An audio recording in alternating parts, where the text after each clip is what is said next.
Good evening, ladies and gentlemen. It gives me great pleasure to welcome you to our Grand Challenge lecture this evening. Our speaker this evening needs very little, if any, introduction at all. It's our Vice-Chancellor, Professor Trevor McMillan.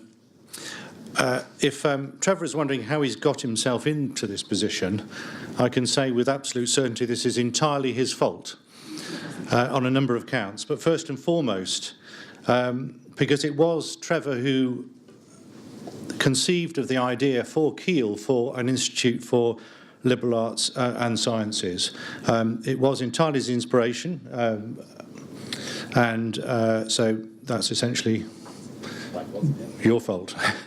As director of the Institute, actually I consider it a huge privilege and that one of my very first meetings with Trevor when he was looking at my portfolio around my PVC appointment was that he asked me to take on this role. And I have to say, personally, it's been and continues to be one of the most pleasurable aspects of the job.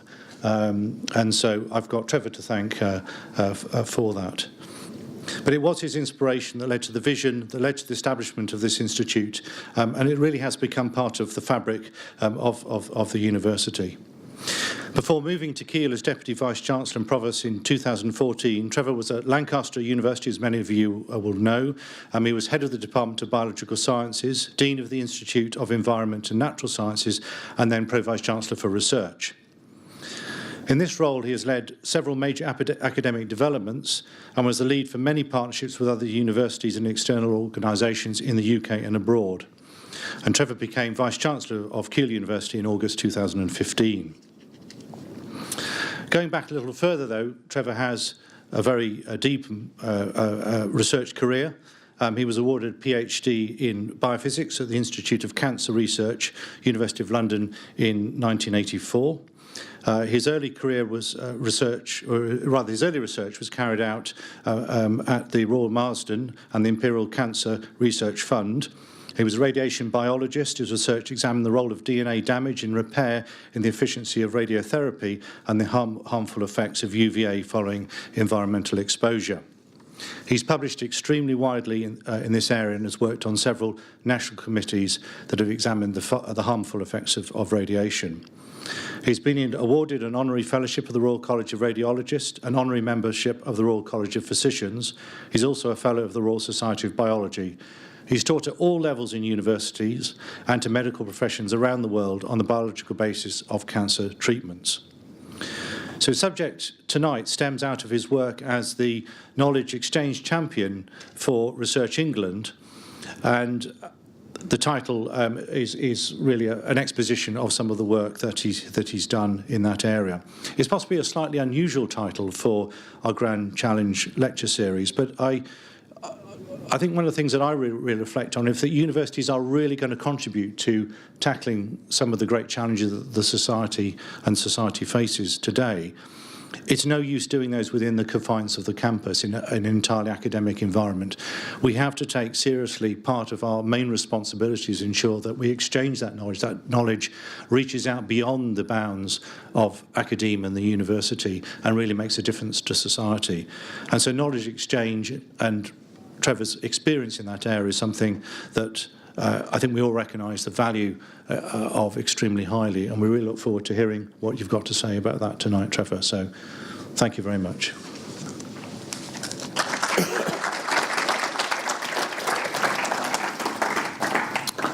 Thank you very much, Jonathan. And thank you all for coming this evening. I'm especially grateful because I, at the weekend, hit that point which I think many of us have been at, in certainly the academics in the room, of looking at the title that you've given for a talk and thinking, why on earth did I make it as boring as that?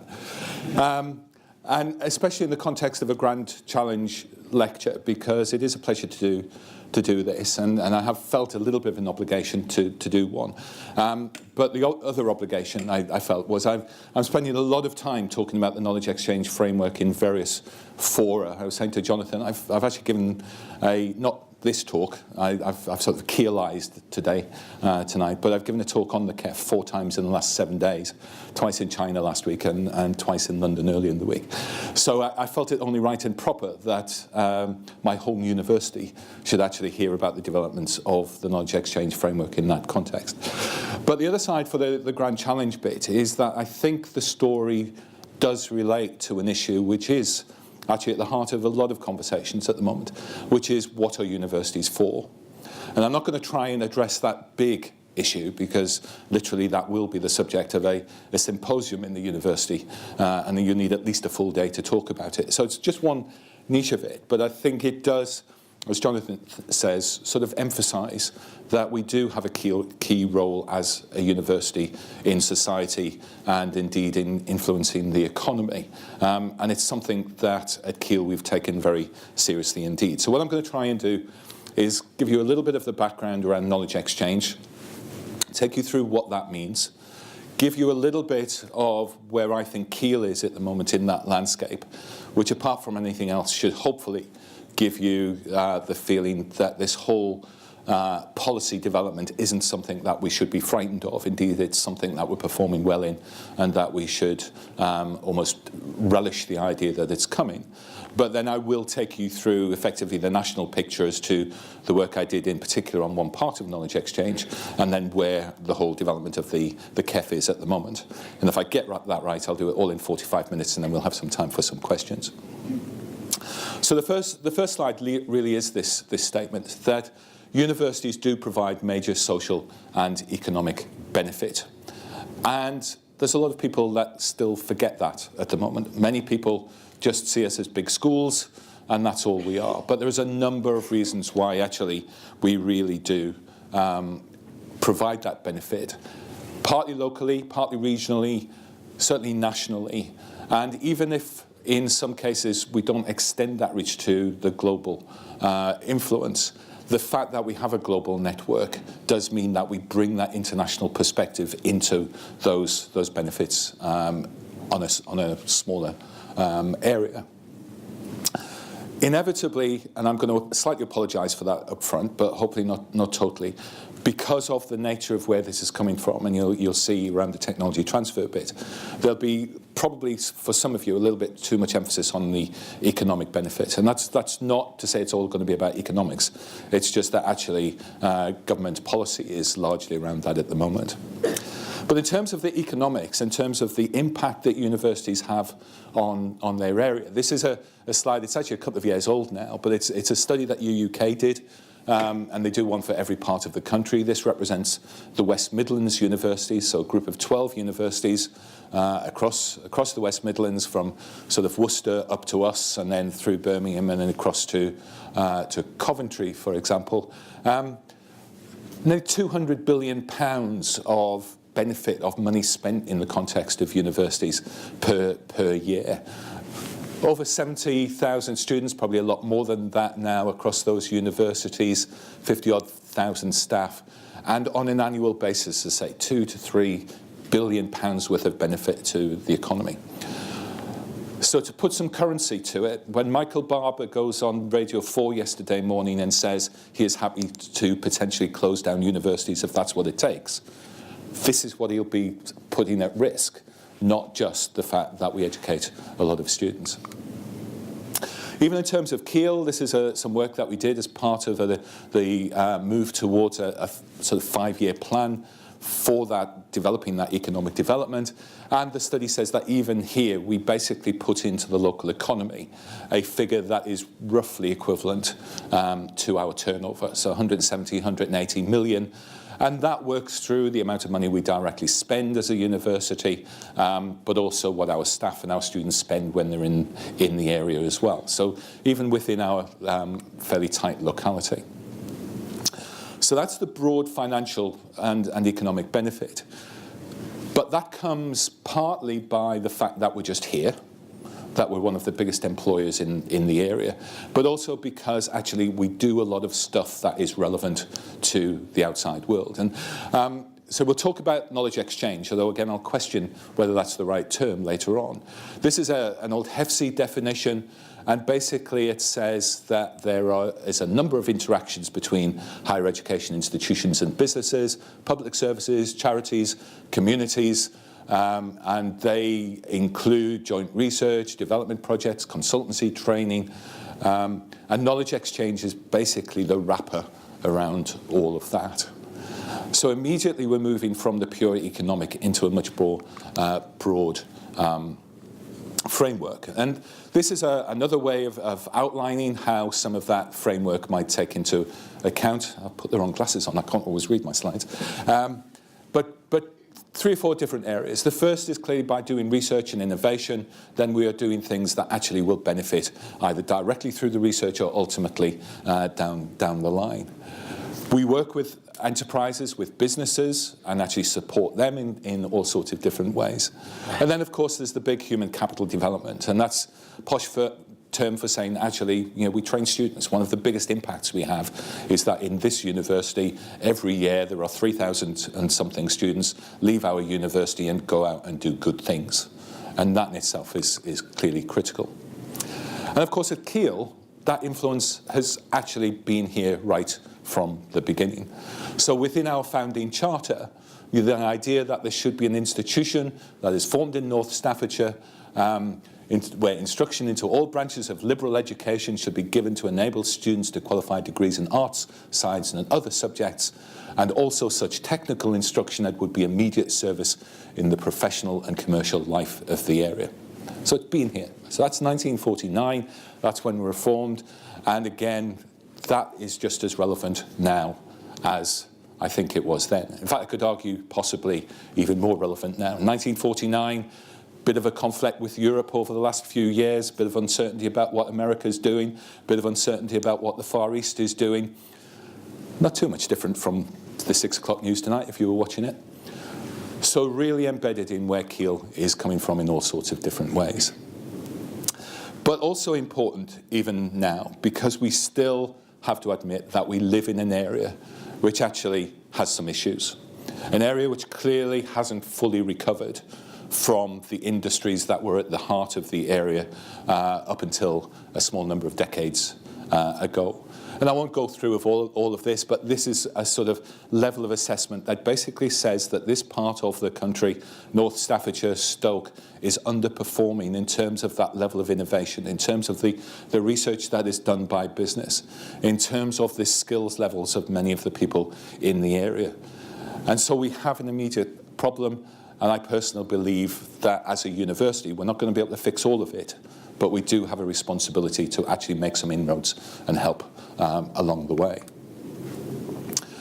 And again, you won't be able to read the small print, but just to re-emphasize that an important part of doing that is to produce graduates which have, or who have, the skills and the attitudes and the ambitions to actually go out there and do some of those good things.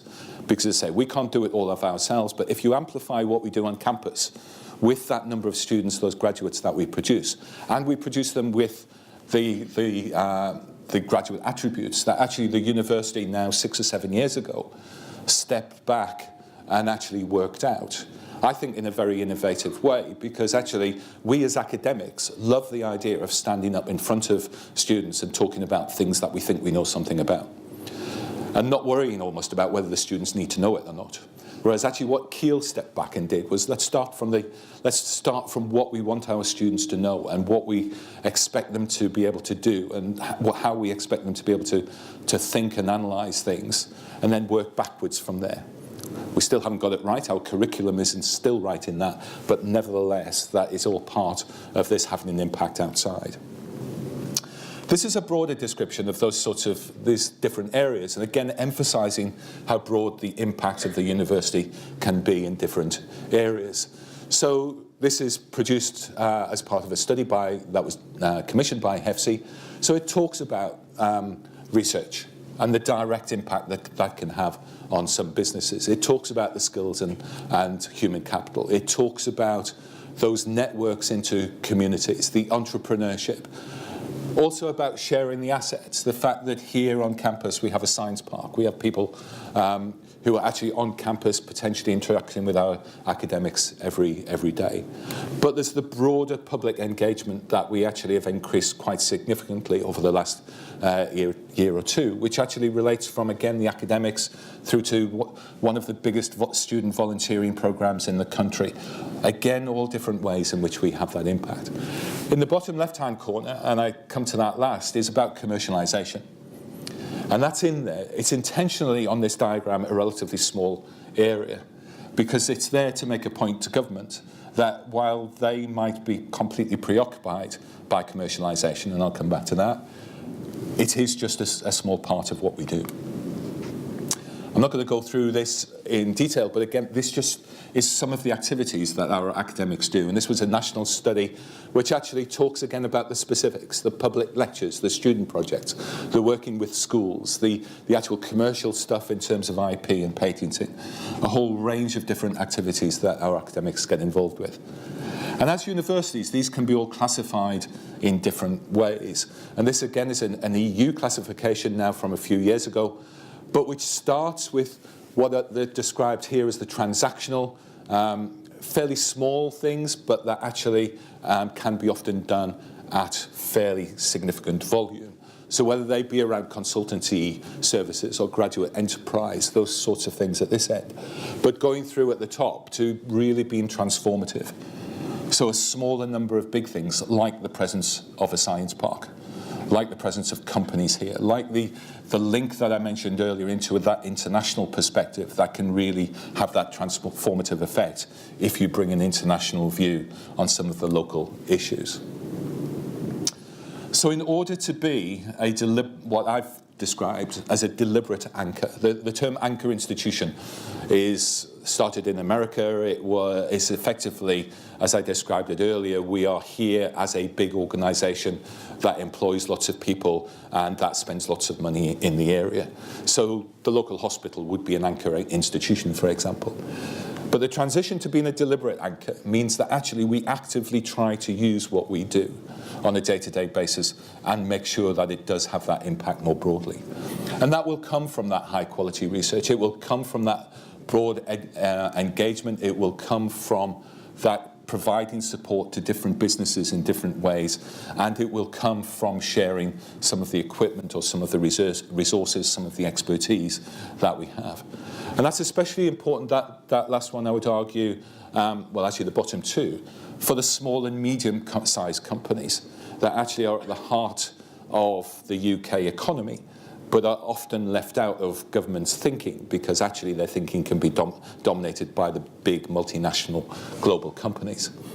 But in this area, as with many other underperforming areas, that work with SMEs is absolutely critical. And of course we do a lot of it. We have the Science Park, which is clearly identified not just by us but by other people as one of the major and most significant development sites and innovation sites within this part of the country. And we now have 5 dedicated buildings, multi-company buildings. We have 3 other specific companies that are in their own buildings. We have a 6th one coming out of the ground as part of the building at the top of the hill, and we're already starting to think about the 7th one. 30 to 40 companies on campus, a real centre. We also, though, now 2 years ago, decided that actually it's not good enough for us to do this ourselves, that we really need other people on board. And I often say this, the most important part almost of this slide is the list of organisations along the bottom. Now forgive me, I can't scan quickly enough to know whether there's anyone from any of those organisations in the room.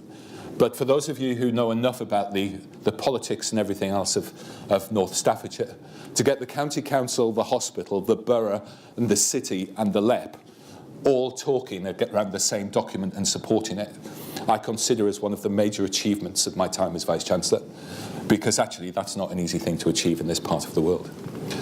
But nevertheless, the aim of this, the so-called New Keele deal, was something that got those partners together and said, if together we can actually raise some money to invest in support for business through the university in the next 3 or 4 years, then we have the chance of creating a significant amount of jobs, a significant amount of impact on the economy, a significant reduction in our carbon footprint, and a whole range of other benefits by doing all of that.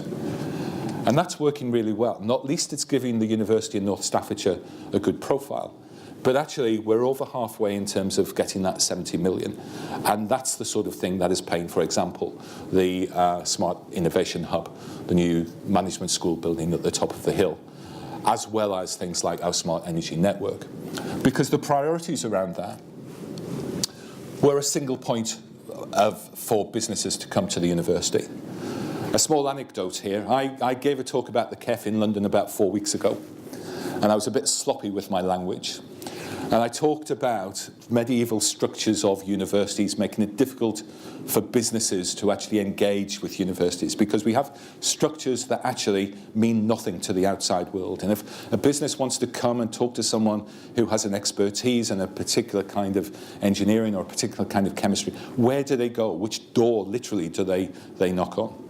I was then accused of saying that some departments, some subjects were irrelevant to businesses, which is absolutely not what I said.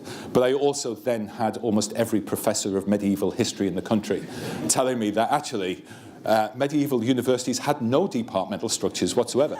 They were the classic liberal arts college, and in the sense that it was all about the knowledge and the interplay between the disciplines, and that those silos actually didn't come along till later. So not exactly a Twitter storm, but certainly a little bit of a Twitter flurry over 2 or 3 days. But nevertheless, it does hold true that if you don't work in a university, and actually even if you work in one university and you go and try and go into another university, working out which bits are where is very, very difficult. I'm not going to go through the whole list, but it was around about working with local businesses to increase their sense of innovation, their productivity, their ambition, and giving them some of the skills to do that. And that was within the broad business community, some specifics around energy, which we will be making a huge impact on, but also within the healthcare sector, working very closely with the local hospital. And for example, those companies who are working in areas and producing products that might have a relevance to the health sector. The health sector, again, can be a very difficult thing to break into. So part of the programme that we've had has been helping them to make that transition into the actual health sector per se. Smart Innovation Hub, as I said, is emerging at the top of the hill. I've been off campus for 2 weeks, and suddenly it looks like a building. It doesn't look like a framework. And a couple of interesting things around that. First of all, it will be, we think, a very unique facility in that half the building will contain our university staff and the other half will actually be for businesses with big mixing space in the middle. The other interesting thing about that is actually the funding package that is put together, that is partly around university money, partly around local government money, partly around, majorly around European funding, which is interesting. And then the other side of it is the largest philanthropic donation that the university has ever had at around £2 million. So an interesting funding package that actually shows the commitment. This, I think, is possibly my only graph, and I've put this up just to show, just as a general surrogate for how this sort of activity really is working well within the university. For those of you not in the sector, HIFE is the Higher Education Innovation Fund. Every year we have to make a return that says how many businesses have we worked with, how many people have members of the public have we interacted with, a whole range of different metrics. And on the basis of those metrics, it is multiplied then into a sum of money. So in rough terms, that sum of money translates into a measure of the amount of activity that we're doing. And that's what our measures have gone up like since 2015. A significant increase in the activity. And actually, it should have been more than that, because you can see the word capped on each of those. There is a rule within what was HEFC, now Research England, that at one point you could only increase year on year by 10%. After we had a whinge to them, they actually increased that to 30%. But even within that, each of those numbers is capped. So we really have upped the ante on all of this activity. So hopefully that's taken you through a little bit, as I say, where I think Keele fits within the local economy and some of the things that we're doing. But I now want to move on to some of the national stuff that's been occupying me for the last 2 or 3 years. And the starting point, I think, is something that came out of the Treasury in 2014, 15, that sort of area, recognising the importance of the science base. Now, I should say again, just in case people start reacting to that, whenever you see science in a government paper, it actually just means research base. They can't tell the difference, it seems, between research and any other areas of research and science. So we've got to take that as it is. But nevertheless, recognising that the science base is an interesting and important asset to the country, and that actually we need to use it as widely as possible. I don't think government's got the message quite right, but nevertheless, that was where it came from. And that then moved on to, again, I guess this was probably the coalition government, was it, December 2014, that they asked HEFSI, the funding body, to actually look at how good universities were at a specific at knowledge exchange, and then analyse what we were good at, what we were bad at, and what we could do to be better, spreading best practice within the sector. And that was the point at which I got the knock on the door and said, Trevor, would you mind leading this analysis, this development of a knowledge exchange framework? And I say that goes back to certainly early 2015. So that sounded like a great idea, but then there was an if and a but, because the urgent thing to be looking at very, very quickly was actually universities' role in commercialisation of technology transfer. And fundamentally, again, the government's view of that is that we have academics in various departments that invent widgets, and that somehow that then can be translated into somebody making lots of money. Some parts of the government think that actually what you do is you invent widgets and then you just throw it over the wall of our ivory tower, and someone on the other side will actually pick it up and make a lot of money out of it. Other people in government think that actually what we should do is exploit that ourselves, make a lot of money out of it as universities, and then of course that would mean we're so rich we don't need any government money whatsoever. So there's very much a mixed message around this in government, but nevertheless universities were being accused of not being very good at this. In fact, worse than that, of actually being greedy, of not being very good at it because we were being too greedy. If a member of our staff wanted to set up a spin-out company, then MIT and Stanford only take 5% of the value of that company at the end of the day. So why do UK universities take 40, 45, 50%, whatever that value might be? So an awful lot of criticism, usually based on no evidence. So for 18 months we were distracted with the idea of how did universities behave in terms of technology transfer. It then started getting called the Macmillan Group, which still causes me to blush a little bit when I see that. But it was to address these questions. Why do universities do technology transfer? How does the UK compare with other countries? What motivates the various players, and are there any improvements that can be made? I must admit, I learned a lot by doing this process. A fantastic team of people who are technology transfer experts in a variety of different universities across the country, all with very different perspectives on life, but all very expert. And we actually had the chance to talk to some of the experts in Stanford, MIT, various other places. Unfortunately, I didn't get to visit. They came to us rather than us going to them. But nevertheless, for example, for Stanford, the message from them was very interesting, because this really is a phrase that we still hear. Why aren't more universities in the UK like MIT and Stanford when it comes to this? And the message from Stanford and MIT was, for goodness sake, don't try to be like us. Because actually they're very, very different. They exist in a very different ecosystem. In each of their cases, if you're an academic in Stanford and you've got a bright idea that you think you might make some money out of it, they just give you 6 months off work, they chuck you over the road into Silicon Valley, and if you've got a good idea, then you'll survive and you'll get investment and you'll make lots of money out of it.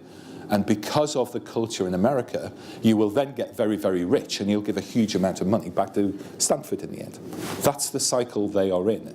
It's very, very different in this country. So both in terms of their existence of Silicon Valley, but also that broader social impact, they were saying, do not try and mimic us in any sort of way. So we did then get to the point of producing a report, now just over 2 years ago, University Knowledge Exchange Framework, Good Practice in Technology Transfer. And some interesting findings, I think, coming out of that. The first was that actually the thing that motivates us as universities to do this sort of work is actually the social impact. It's not to make lots of money out of it. And I think that's absolutely critical. That the US models can be exceptions. MIT and Stanford are even exceptions in the States, never mind anything else. But one of the key things is that universities differ. Surprise, surprise. But we differ in, for example, the portfolio we have. They differ in where we are. So that what we might want to do and choose to do will be very different from what Imperial College decides to do in a totally science-based university in the middle of London. And all of that needs to be taken into account. Focusing on spin-outs and IP is a silly thing to do, because that was just that little bottom box, and that actually there's an awful lot of other things that we have to think about. That actually we can and are pretty good in most cases at deciding what route to take things. But that actually then turned on myself, in that actually senior leadership in universities in general has not been very good at this, and not very good at recognising the importance and having a clarity of ambition and intention in this area. And so that senior leadership is absolutely critical. The UK is pretty good at it, even though we were accused otherwise. If you look, for example, at the amount of money made from research in relation to the amount of money that is spent on research, so you do that sort of scale correction, then actually we are at least as good as America and any other country in the world. And so we do have leading performers, but actually we do need to get better. We do need to have that aspiration to do this whole agenda that bit better, and hopefully we can set things in to do that. So just expanding just that a little bit in terms of why we do that. I'm not going to go through all the individual points, but I think this was an important one. Why do universities do innovation and technology transfer? Because, as I say, this is one of the areas that needs to be factored in these days in terms of the purpose of universities. So, as I say, it's largely by the social and economic benefit, but it also will make both our research and our teaching that bit better in many cases. If it's not just about business, if it's about all other communities, there are very few subjects, very few researchers in this university that actually their work isn't enhanced by working with other people outside the university, outside academia. Might be a very different range of people they work with, but nevertheless that is true. And then we do need to make a bit of money out of it, but only probably enough money to make sure that we can pay to keep that work going. It's often said, even at a national level, if you look at the amount of money that universities make, for example, out of spin-out companies, to be quite frank, we might as well be buying lottery tickets. Because the number of companies that actually make a big success of spinning out from universities is very, very small. And if you look at the national statistics, you can still now see a very small number of peaks where literally single companies can swamp the overall income from every other company in the country that is spun out of a university in that year. Surrey Satellites in about 15 years ago is one of the classics of that. On the other hand, we do need to do this in a way that is commercially sensitive and that actually we do make some money out of it.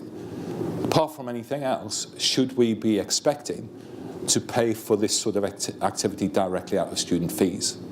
That's probably not a question we would be asking 10 years ago, but I think in the current environment, it's a very obvious question to ask.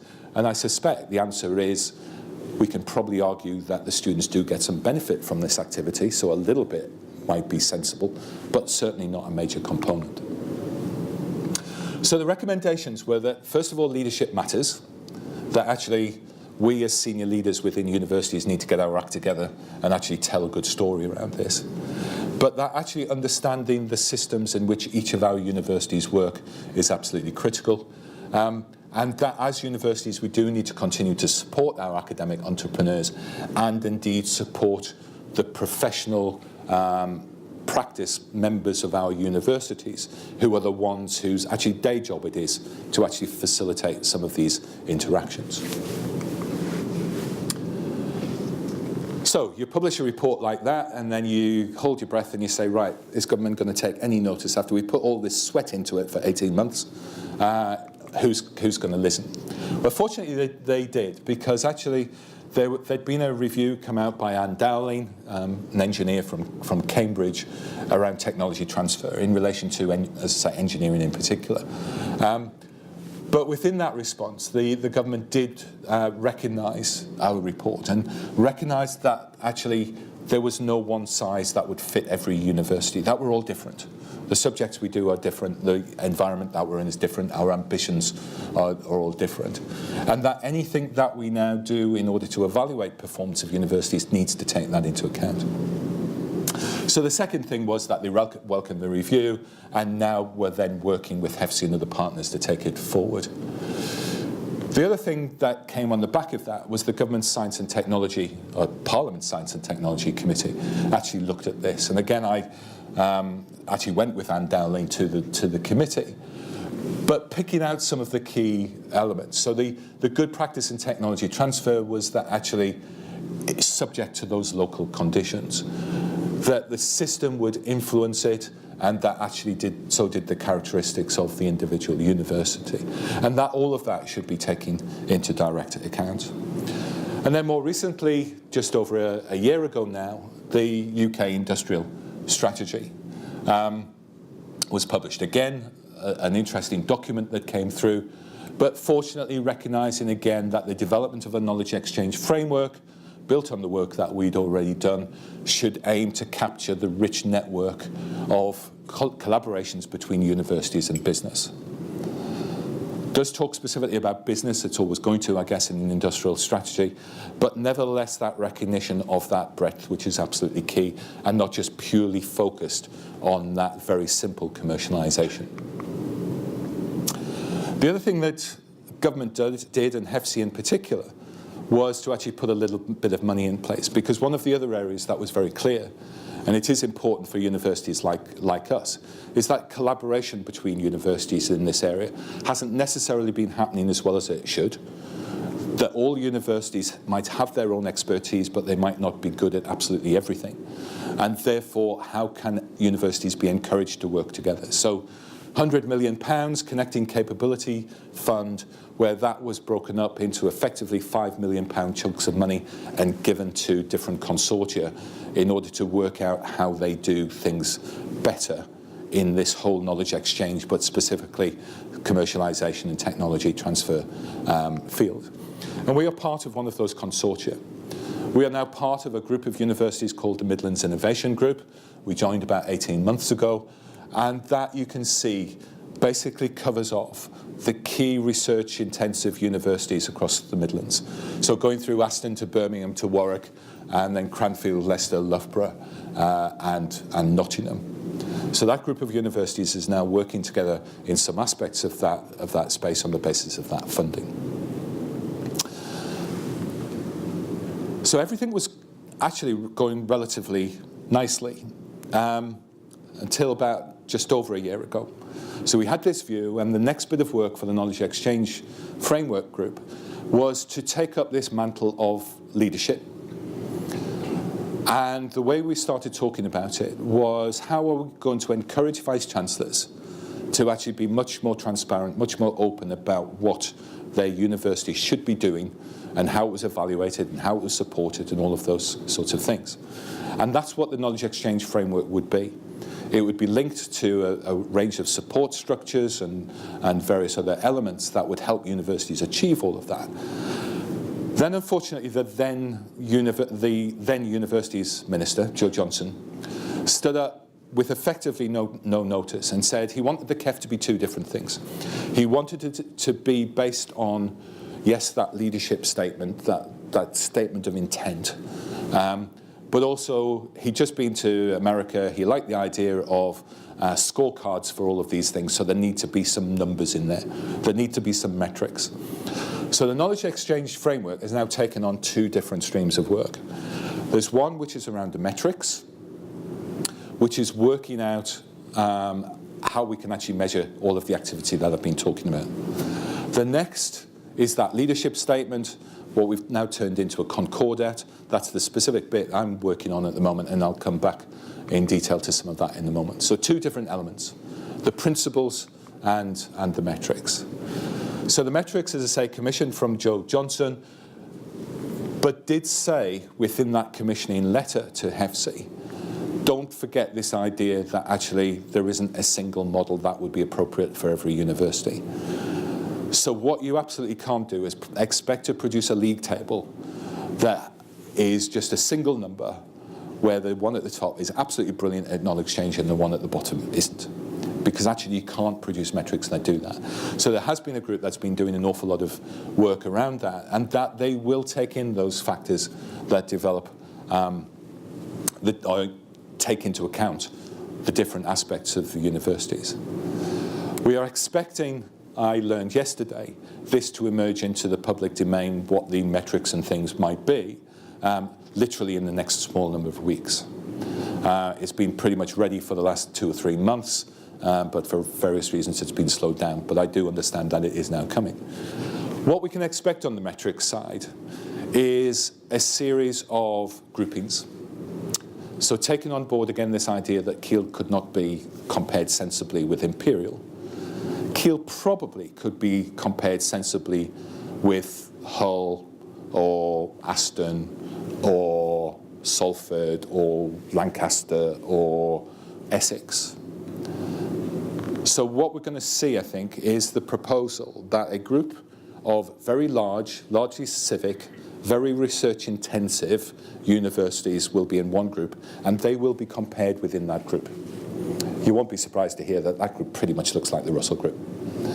There is then another group which will be largely what used to be the 1994 group, but that will be the group probably that we will be in. Largely campus universities, very strongly at that interface between an excellent student experience but also a strong research background as well, but of a size that is in general between 10 and 20,000 students. Then there'll be another group of post-92s that do research, then there'll be another group of post-92s that effectively don't do any research, and then there'll be another group that is the small specialist institutions like the Royal College of Music or Bournemouth University College of the Arts or whatever that might be. So that's what we're expecting. I've only seen that in a fairly superficial way, so some of that is guesswork. This is the bit, though, that I've been working on, the Concordat, and this is where the work will come through, and our aim is to launch a consultation on this at the beginning of December. So the idea of this is that actually it will be a framework that allows each university to sit down and evaluate its strengths and weaknesses, be honest about that with everybody, and to make clear to staff and students and partners what it's good at, what it's bad at, and actually if it wants to, and if it's part of its ambition, to actually set forward an action plan that makes sure it gets better at those areas that it's not so good at. So the whole thing that this Concordat now is going to be analysing, it will be looking at the position of knowledge exchange within the university strategy. So it is incumbent on the senior team at this university to effectively tell the story that I did in the first half of this talk, where that knowledge exchange fits in the framework of research and teaching and the broad impact of the university. Stressing that that really is not just a technology base, that includes all aspects of our external interactions. But it also gives clarity of roles and expectations, whether that be out to our academics, and actually making it clear that actually this is a valued activity and that it will be recognised and rewarded in various ways, including in promotion criteria. But it will also give a clarity to our partners. What can they expect from Keele? That mismatch of expectations is something that ran through the whole study of technology transfer, and this is an attempt to try and clarify some of that. It should also allow us to position the university within our particular context. And again, that can be around portfolio, curriculum, it can be the specific physical location, but also that commitment to getting better in all sorts of different ways. And the model, again, that some of you may well recognise is a model that I actually have a lot of time for. It's a Concordat that was developed for the support of early career researchers. So it was developed 8 or 9 years ago, and it was set to address the idea that young researchers, in particular postdocs, I would argue, who aren't on full academic careers, can tend to be a little bit of a lost tribe within universities, because often they're on short-term contracts because they're on external funding. They often don't really feel part of the academic structure, but neither are they a student. So where do they fit? And this is something that, along with so-called HR Excellence in Research framework, actually I think has nudged every university into taking this group and the development of this group much more seriously. And it's done it in a fairly understated and non-bureaucratic way. And if I've got one ambition for the Knowledge Exchange Concordat, to be understated and non-bureaucratic, those two things would be pretty high on the list. So clearly we've got a challenge. What are the principles that need to be brought out in that Concordat? And that's what we've been working on all of the summer. We need to commit to that self-evaluation, and there's then two elements that actually are slightly the elephants in the room.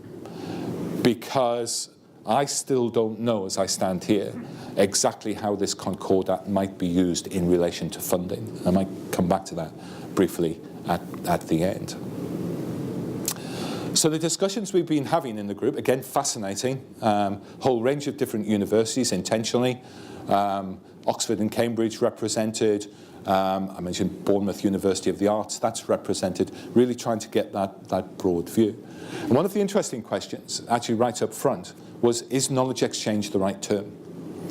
We've moved as a sector over the last few years from knowledge transfer, which I think in many cases did have this very arrogant, we know what should be done and we'll push it out to you and you just take it or leave it, to that recognition that a lot of it is interactive, that the work that we do with businesses, communities, other sorts of organisations, there's a benefit that goes both ways, and that exchange is critical. But actually, we move into different frameworks, I think, now. We talk a lot more about partnerships. We talk a lot more about collaboration. We talk a lot more about co-production. And actually, again, we can, though, sometimes as universities, really take on a leadership role if we want to get stuff done. Now, at the moment, we've bottled out of this, and we're sticking with knowledge exchange. But I always think it's important to recognise that actually there is that broader context. So we now have got 7 principles, which hopefully we'll be publishing in a few weeks' time. But I just wanted to pick out some of the key areas. And the first one is around that clear statement that knowledge exchange is important. But then a couple of principles that emphasise that actually, as a university, in order to achieve that, we absolutely need to give the support to both staff and students who engage in that activity. And we need to actually allow them to develop in different ways, and we need to recognise and reward that activity when it is of a high quality, and that's an important caveat.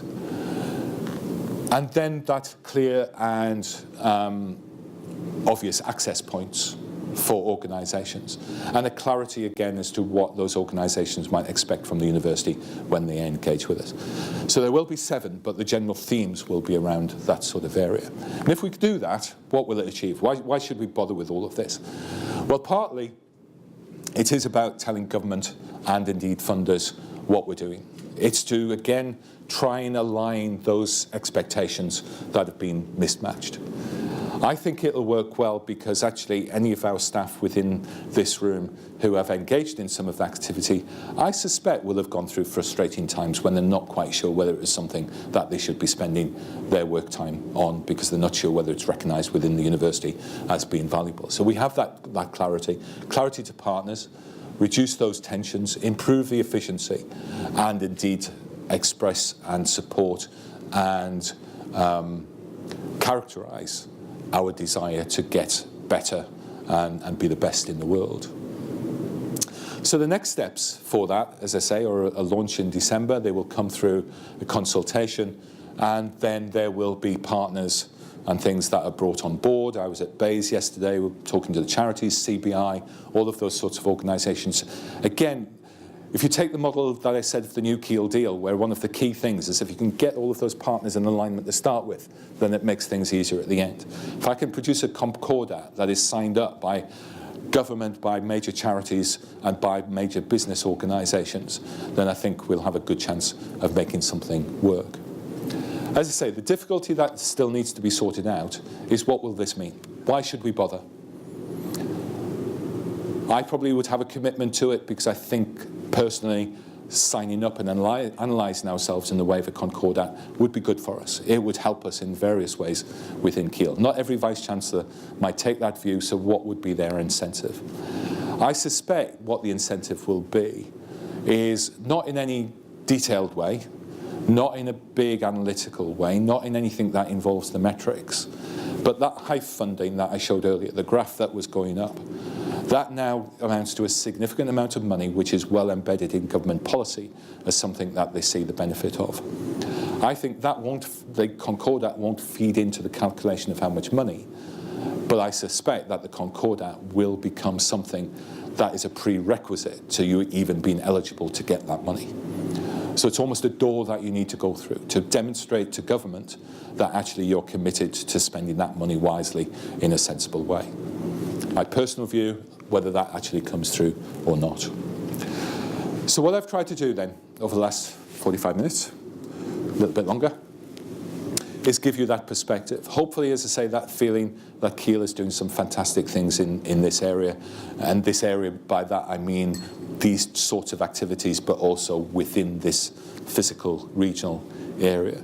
Government policy is behind us. It is something that I think we're getting a bit of a reputation, not least through the new Keele deal, as something that is often pinned up as an exemplar of how universities can engage with their regions. Absolutely nothing to be frightened of here for Keele, and if anything, hopefully a bit of an opportunity. Thank you very much.